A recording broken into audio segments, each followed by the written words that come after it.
नमस्कार दोस्तों, वास्तु विज्ञान के इस सफ़र में फिर से एक बार आपका स्वागत है। पिछले वीडियो में हमने बात की थी वास्तु के 5 तत्व कौन कौन से हैं और उनका मनुष्य के जीवन पे क्या प्रभाव पड़ता है। आज हम बात करेंगे वास्तु के जागृति के बारे में।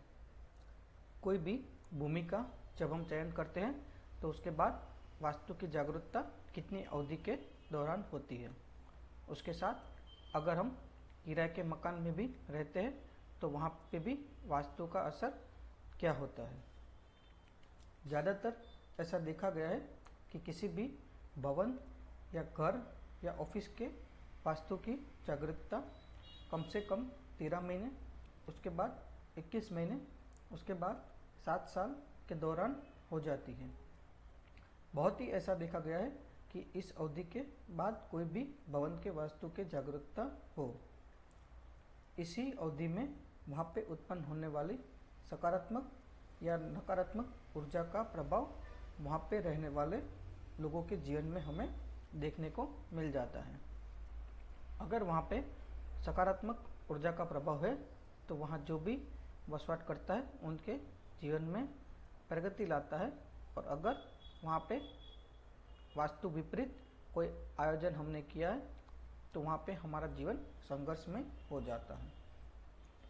और इसी अवधि के दौरान वहाँ पे जो भी लोग वसवाट करते हैं उसमें से किसी भी घर के एक सदस्य को वास्तु अपना असर दिखाना चालू कर सकता है।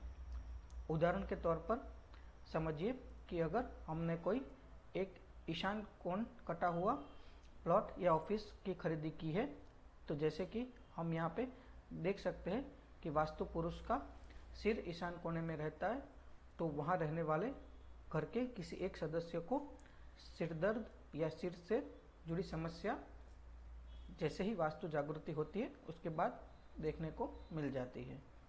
वैसे ही अगर कोई अग्निकोण कटा हुआ प्लॉट की हमने चयन किया है तो वहाँ स्त्री को किसी न किसी समस्या या फिर लड़कियों की शादी न होना या फिर फाइनेंशियल लॉस जैसी चीज़ें जीवन में हो सकती है।